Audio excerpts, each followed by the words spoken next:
I'm Shivani Patel, and I'm a graduate student in the Communication Sciences and Disorders program here at Northwestern.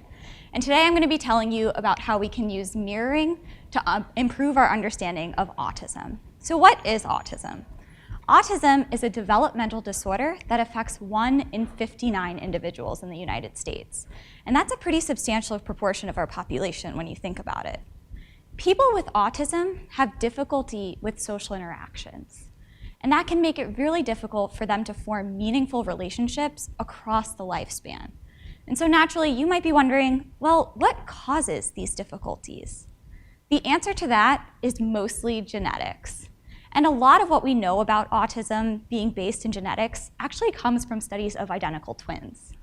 Identical twins share all of the same genes, and our genes host the secret code that makes us who we are.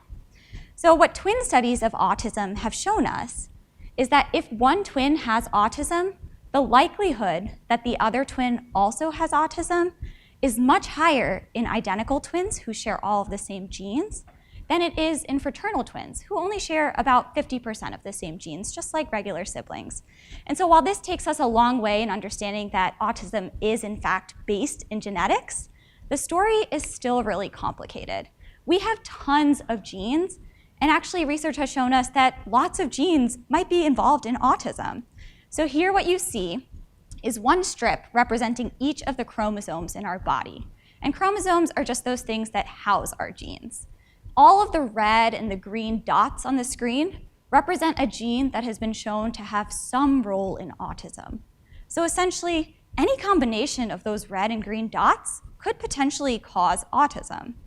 And that can make it really hard for us to know exactly which genes are contributing to the specific behaviors and symptoms that a person with autism experiences.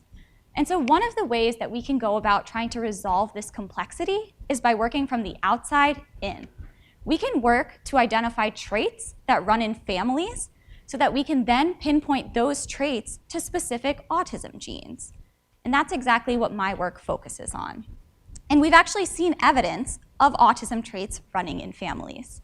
So what you see here is that evidence of that happening with social traits. So in white, we have parents who have 0 children with autism. And then in light purple, we have parents who have just 1 child with autism. And then in dark purple, we have parents who have 2 or more children with autism. And what you're seeing is that the more traits associated with social difficulties that these parents are reporting, the more children with autism they also have. And what this suggests to us is that these parents who are experiencing difficulties with social interactions might have more genes within themselves that are associated with these traits. And those genes might be contributing to autism in their children. And we can use this to hone in on those traits and link them with specific genes. Now, social interactions are a large part of what we do on a daily basis, right? You go home, you tell your friends what you did that day, you might tell your parents, you want to talk about it. And so important things in those social interactions are what we say and also how we say it, or the melody of your speech. So that includes things like how fast or how slow you're talking, how high or how low your pitch is, and how your pitch changes over the course of what you're saying.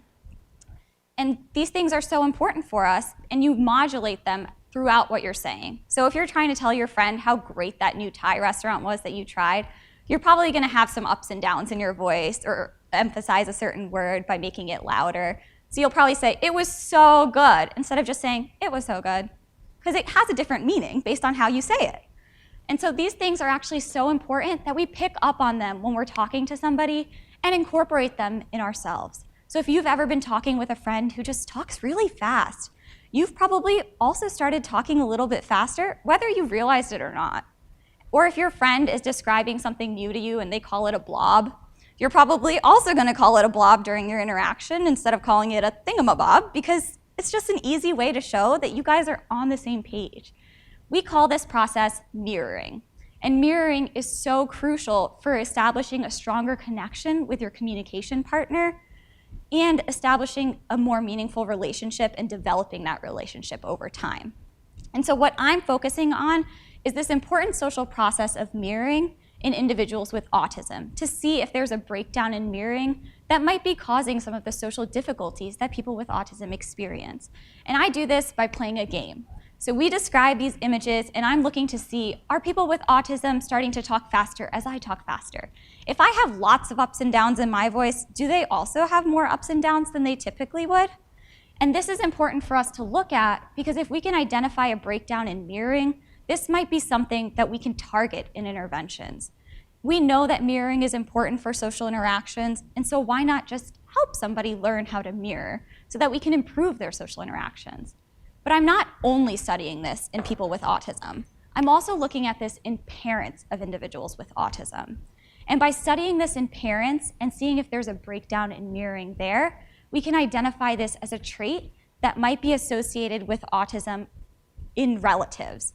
And by looking at that, we might be able to then take mirroring and associate it with a specific gene down the line, which is really the ultimate goal of this research.